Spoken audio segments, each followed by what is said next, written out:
for speaking out in support of the Palestinian people's struggle.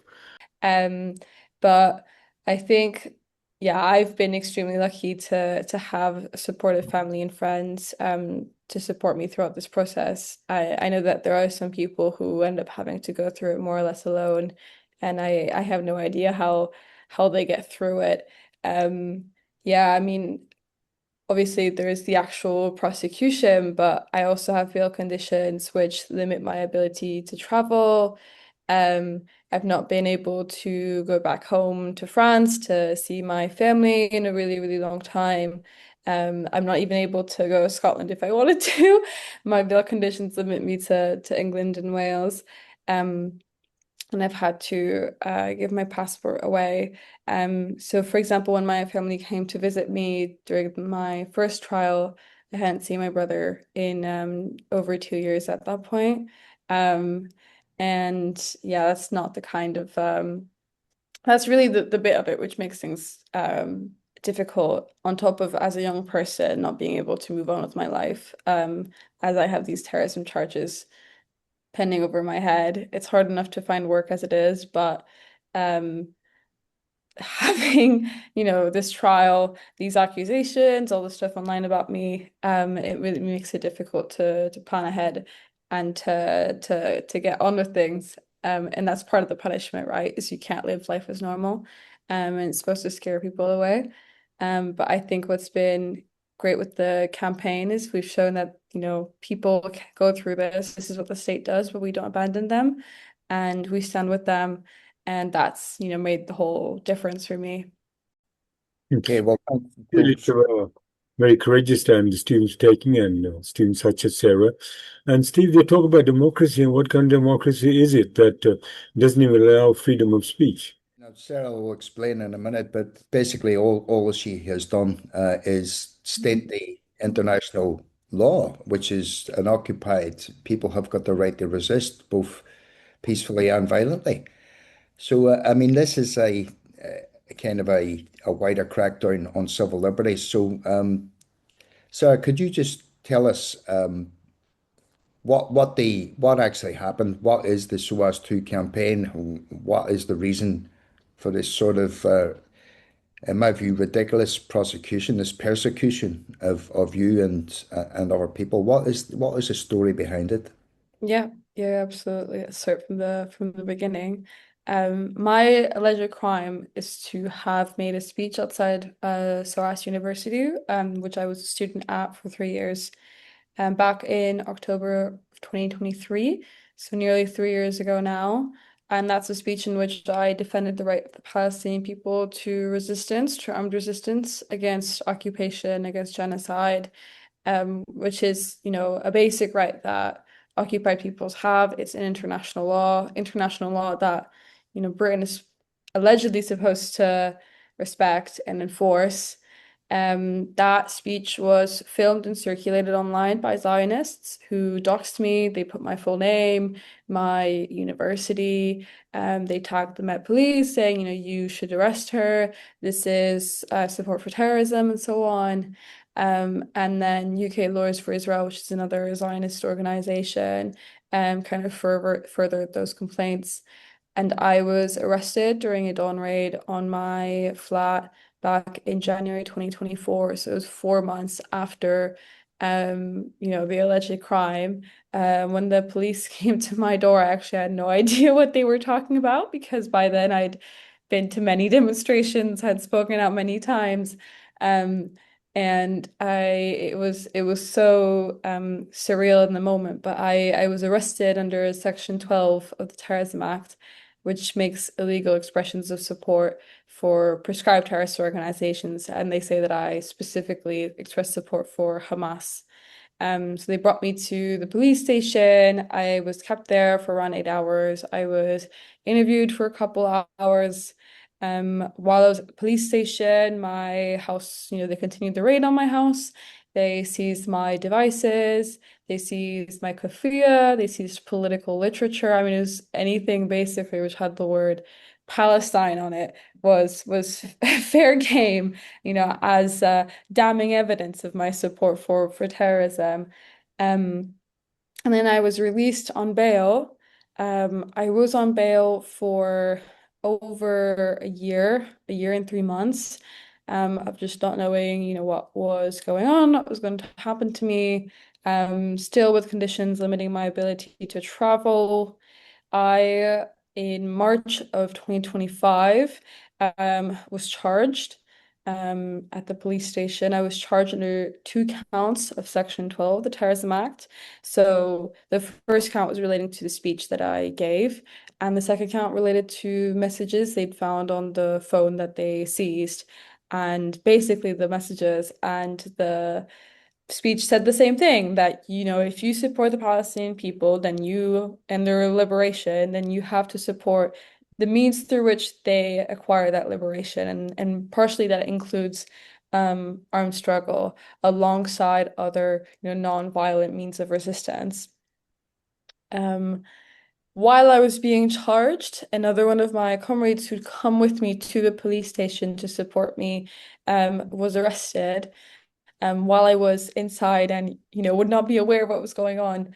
And, it was clearly some intentionally laid trap by the police because the minute I stepped back outside of the police station with my lawyer, a police officer came out and said, "Oh, your comrade is not missing. Um, they've just been arrested. Don't report them as a missing person, because that would cause, too much paperwork for the police or whatever." Um, and that's kind of how we became a SOAS too, because they were also a SOAS student. Their house was also raided. They also had their devices seized, random sets of political literature, kafia seized. They had 12 police officers show up at their house, and it was their flatmate opening the door to 12 coppers early in the morning. And it was just absolutely ridiculous situation. And he was also arrested under Section 12, just like myself, same accused of inciting support for Hamas in a speech, um, which was very similar to the speech I had delivered in October 2023. And so we were both still on bail, with conditions limiting our ability to travel. And it's really from that point on that we properly launched a political defense campaign because we realized that, the only way we would be able to defend ourselves was through making this a really public campaign and defending ourselves, not just in the courts, but on the streets as well, building support among the movement and making clear that an injury to one is an injury to all. And if either of us, got convicted for standing up in support of the resistance, what would it mean for all the other people who speak about the resistance in this movement? So there's a clear stake for anyone who, um, has that sort of radical revolutionary position in support of the Palestinian people and their liberation struggle. Um, I obviously had my trial in June of this year, and the jury was, well, they refused to convict me, is how I should put it, and then the CPS insisted on a retrial. But the week before my trial, we actually got news that the SOAS 2, the second one of us, was not going to be charged, and that the police was going to let the case go initially, essentially because they didn't have enough evidence of support for Hamas, because it turns out that, they're actually grasping at straws in these cases, and they're absolutely desperate to get convictions. Of all the people who've been arrested for under Section 12 of the Terrorism Act for their support for the Palestinian people since October 2023. No one has been convicted. One person has been outright acquitted by a jury. Everybody else has had hung juries, and the CPS immediately has insisted on doing retrials, even though it's not in the public interest whatsoever, and there's no real possibility of getting a conviction. I mean, juries can see that innately people have the right to resist against occupation and genocide, and it's not illegal for people here to support that right. And I think the way we win is by being really firm in our politics, not being apologetic. So when I was in the courtroom, I absolutely refused to try and whitewash what I had said or to say, I was very young, I didn't know what I was talking about. We didn't have all the information about the situation in Gaza. No, I know what my politics are. I know what I believe in. And I know that any jury with any kind of sense, any kind of moral compass, um, would stand with me. So that's kind of the approach we've taken, and that we're going to take into the second trial, which is in September, coming up soon, the week starting the 14th. Okay. Just shows how the system turns truth upside down. Um, Innocent children have been killed and murdered by the Zionist state of Israel. Hospitals have been bombed. And yet those people who are standing for social justice, such as yourself, are labeled terrorists, where the real terrorist is the Zionist state of Israel. And this Mhm. government which supports them. And look at even Ed Miliband. He supported the Iraq War, and he's even supporting the state of Israel and the Labour Party and all these parties being backed by the Zionists. And Steve, what would you say on that, the hypocrisy of the British state?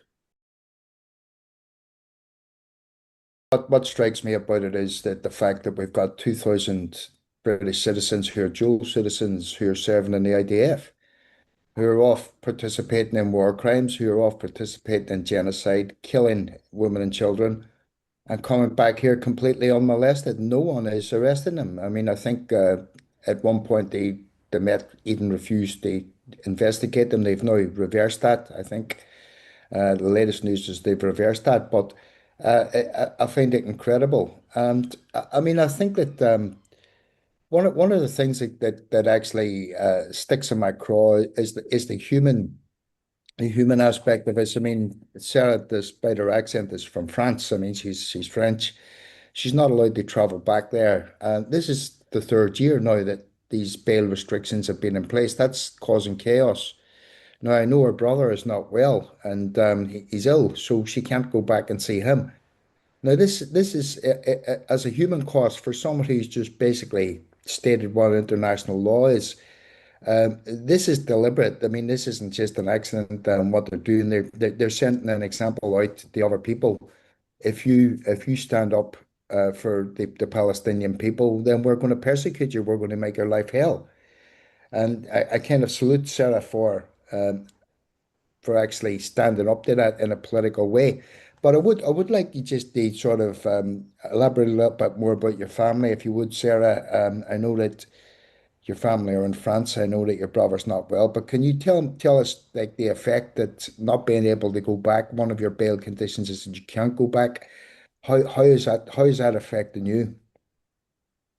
Yeah, I mean, my brother isn't ill. He's perfectly fine, but it's been very difficult, even if I uh ha just not having being able to see him, or my sister or my parents really. It's put a first of all a real financial burden because they've had to come and to all the way to London to come and see me, if they ever wanted to see me outside of the trial and so on. And for myself, I'm not, I mean, I'm a quite young person. I've not lived outside my parents' home for very long. And it's a process that's meant to really isolate you from those around you and to scare the people around you as well. Um, and I remember my mom telling me specifically that I was so lucky to have such good friends who didn't immediately leave me upon my arrest and getting charged under terrorism legislation, which is really serious legislation. I mean, in my trial, the judge made this really convoluted point about how being found guilty under terrorism legislation doesn't make you a terrorist, so that the jury, I guess, would feel less bad about potentially convicting me. But the reality is it's really, really serious and it impacts the rest of your life if you get convicted under this legislation. And even if you don't, having been arrested under it, having spent time being charged, going through a trial, having that out in the press, on the internet, sort of permanently, it takes a real toll on you. And I can't pretend as though, it's been smooth sailing this whole entire time. Um, I've been really lucky that, my parents are very, very supportive, and my whole family, even if they don't quite understand all the politics, are with me all the way. I mean, my immediately family lives in France, but most of my extended family lives in the United States. They're Ethiopian immigrants to the US. And, my prospects of able to go to the United States are slim to none anytime soon. Um, so that's I mean sort of longer term considerations where I don't know when I will see my cousins and my aunts and my uncles and my grandma ever, again in the near future if I were to try and visit them. So that's what, it's meant to do is cut you off from your community, cut you off from your support networks. And in my case, as someone who doesn't have sort of a permanent residency status here in this country, it's made my visa status incredibly precarious. So I have no idea if after my trial, depending on what happens, I'll still have the right to stay here and live here and work here, or not. Um, the Home Office basically has refused to give me a visa as long as my legal case is still ongoing. So I'm in this weird limbo of not being able to leave England and Wales, but also not actually having the proper documentation to show to employers or to show to landlords, to be able to work and to rent a home and so on. So it's like, how is anyone actually supposed to live this way? And I think that the idea is it's meant to scare particularly those who are migrants, who are on visas, who don't have British citizenship into not taking any kind of political action. But I think that, through if we're all scared and we do nothing, then we just give free rein for the state to take more of our freedoms, to crack down harder on those who are still coming out. And I think the way we see the situation worsen and crisis deepen, we have to continue the struggle. I mean, there's only one way out of here, and it has to be through a victory for the people fighting on the side of justice. And so I hope that's what I'm contributing to. But obviously, it's a path which requires a certain amount of sacrifice, and it's difficult. It's not easy. It's not easy because look how you've suffered, your family suffered, all these human rights which are being violated by this system. And Steve, how do you feel we can help in such situations, like in the case of Sarah? Well, I think what we're doing today in a very small way helps. We're going to try to get this out and publicize it to the larger movement. And I mean, I was outside Sarah's trial with a lot of other comrades trying to give support. And again, the sort of the state knows exactly what it's doing. Not only are they victimizing Sarah and making an example of her, but they're also tying up people who could be doing other things in other solidarity actions with the Palestinians. Yep. That trial, and our effort now goes into sort of publicising that trial. And of course, the trial can expose the system itself, but this is another tactic that they use, isolating people, tying up activists. And the last day of the trial, I think we had about certainly 2 dozen cops who were and let's be fair, there wasn't hardly had more than 2 dozen protesters. It was like we had a copper each. Yeah. But if your car gets nicked or your house gets burgled, you won't see them for 2 weeks. But they can provide people from here. So the sort of final question that I would like to ask you, Sarah, and obviously we can't express support for prescribed organizations here, so we need to be careful what we say. But I believe that the Palestine Action people have been victimized in the same way as you have. I think it's ridiculous. If anything, they're guilty of criminal damage. I mean, that's it. There's an existing system to charge these people if that's the desire of the state is to charge him. But the whole way that the narrative, even in the courtroom, has been controlled by not allowing them to give context, not allowing them to give the context of the genocide. And then now we have a barrister who's not who's been charged. Actually, a barrister's being charged by telling the jury that they've got the right to acquit by using their conscience. I think in outside of the occupied six counties of the north of Ireland, this is the most draconian legislation I've seen in mainland Britain, if you like, England, Wales, in my lifetime. Mm. So I would just like you to kind of explore, if you would, the more general crackdown on Palestinian support and activism, and also the sort of the march, really now, the march in the authoritarian state. Absolutely. Mm. I mean, the state really is a desperate in the way I see it, and it's been 3 years since the 7th of October, and I think what the British state and the Labour Party have realized is they've utterly lost the ideological battle. So if you ask most people, they'll say, yes, it's horrific what's happening in Palestine. And some of the vocabulary of the Palestinian struggle has become part of people's common vocabulary. So if you talk about the Nakba, people know what that is now. If you speak about I mean, this is now an illegal word, but intifada, people know what these words mean. When 3 years ago, people might have not even known really what a Palestinian was. And I think that, that sort of consciousness building is irreversible. I mean, Palestine has etched itself in people's minds. And so the state has no choice basically but to resort to much more blunt and repressive tools in order to keep people quiet and to keep the movement subservient and respectable. And so I think that's why it's using the law, and I think that's why in particular it's using terrorism legislation, because terrorism legislation gives the police, the courts, the prisons much wider range of action. Right, you can detain people for longer without them being charged. You can keep them on bail for much longer without them being charged. You can impose harsher bail conditions. You can, even after, if they've been convicted and they've served a prison sentence, you can continue imposing conditions because they were convicted as and sentenced as terrorists.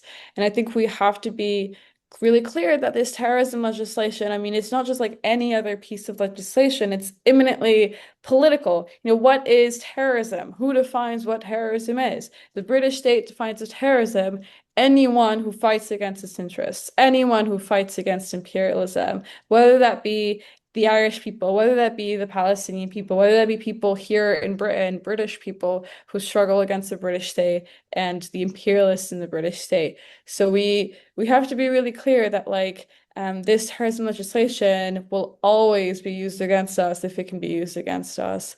Mm. Um, so the point that I always make is I'm not trying to say that, oh, I'm actually not a terrorist, but there are real terrorists who should be prosecuted under the Terrorism Act 2000. I want this legislation to go entirely. And I think that this current move is towards greater repression is a real test for the Palestine movement because the only way we fight it is through solidarity on the streets, and that requires a movement which, at least on this issue, can be united. And in my experience, reaching out to different groups in the Palestine movement, you get a very different response depending on who you ask. So, I've been in touch with Ben Jamal and the PSC General trying to speak on their platform, trying to get them to sign the open letter for my case. And it's no response because these people aren't actually interested in standing with those who are at the vanguard of this movement, basically, which is partially the direct action activists who go and do criminal damage. And then, essentially their defense is, yes, I broke the law, but to prevent a greater crime from happening. And then on the other side, those of us who defend the resistance, who defend the right of the Palestinian people to armed struggle, who, use our rights of free speech up until the completely all that we can say, and all that we should be expressing in terms of support for the Palestinian people, a political support and not just a humanitarian support, right? We don't think that the Palestinian people are simply victims, right? Passively dying under Israeli bombs. We also think that there are people in struggle, and we support that struggle. And so, to me, the role partially that these more mainstream organizations in the Palestine movement play, their role becomes to keep things respectable, to keep things within the remit of, electoral manageable politics for the British state. And then their role also ultimately becomes to police those who decide to do something more than that. And I think that, building solidarity with those who end up criminalized for the support of the Palestinian people has to be an integral part of defending Palestine as a whole, right? Because how can we continue on doing the Palestine activism, the Palestine solidarity work, if we get arrested all one after the other, right? That defense work and that solidarity work go hand in hand. On our part, Sarah, we feel that's it's a courageous stand you're taking. And we had this experience only last week that we were protesting in London in the atrocities, the barbaric, brutal attacks on the students in India who are fighting for employment, who are fighting for their own justice and examinations. And there's brutal attacks on the workers there, the students, the youth, women. And on behalf of the Indian Workers Association, I would say we certainly feel very inspired by the courageous spirit shown by yourself. And we don't say it's terrorism, but the real terrorism is the genocide that's taken against the Palestinian people. And they're also creating confusion about, you're talking, people are talking against Jews, they're talking against Israelis, but you Mhm. clearly distinguish there are many Jews who are standing up for justice. There are many Israelis who are against the Zionist state of Israel. But the real terrorists are the Zionist state of Israel, supported by US imperialism and British imperialism. And they're just trying to increase fascism in this country. So the workers, the youth, students, and the freedom of speech is curtailed. And there are many others who've been arrested, like I know the case in Dr. Ranjit Brar, who's a doctor. He's been Yeah. arrested a number of times. So we have to defend all those who are defending freedom of speech, Mhm. human rights, and there's increased consciousness as a result of what's happening in Palestine throughout the world amongst the students, among the workers. But there's also betrayal by, like, look at the Indian government for its own economic interest Mhm. with Israel. But we are proud the Indian people are with you in solidarity, even though the Indian state and have their own economic interests. But as I say, united will not be defeated, and that's what we're going to work towards. So the sort of final point and I'd like to make because Sarah opened up a number of points there which I find very interesting. But I come from a trade union background, and all over the world we've had strikes. We've had sometimes general strikes in countries in support of Mm. Palestine. Yeah. The British trade union movement has been absolutely abysmal on this issue. You know, they won't break the law because the bureaucrats' salaries and the threat of sequestration of the union's money that funds the bureaucrats' salaries are obviously far more important than the children that have been massacred in Palestine. But to me, and I salute all the direct action movement, and I salute every bit of resistance. It's all fueling the consciousness that is growing out there. But this would kind of be unnecessary in a way if the labor movement actually took any action. If the labor movement deployed its millions of workers in Britain and told them not to handle Israeli goods, not to make Israeli goods, stop serving in the Red Sea as part of the Royal Fleet Auxiliary, stop making weapons, and that could happen, you know. So I think that the labor movement has to bear a huge amount of responsibility for what's happening in Gaza, and they're almost facilitating it by their inaction, and it kind of sickens me that these people get on stages in Trafalgar Square, speak to thousands of people, tell them how much they support Palestine, but actually do nothing. So I just wondered finally, Sarah, if you've got any thoughts on how the labor movement could do better on this issue. Yeah, I mean, it's clear that we need a mass movement. I mean I'm a communist, so I think we need to organize the masses, right? And I think that the direct action and this kind of mass protest movement need to work together to end British support for Zionism and ultimately end British imperialism. So the issue with direct action all on its own is that it's targeting the profits of individual weapons companies, but it's not able to hit directly at the whole structure as a whole, right? Which isn't actually a specific physical entity that you can target. And I think that's what, having a mass movement does. It paralyzes the country as a whole until the people win back power, essentially, and those demands are met. And I think what, the union leadership, the union bureaucrats, what the leaders in the PSC, this movement shackled, and they hold it back. I mean, when I think back to what was happening in late 2023 or 2024, when you had like nearly 1 million people coming out weekly on these marches.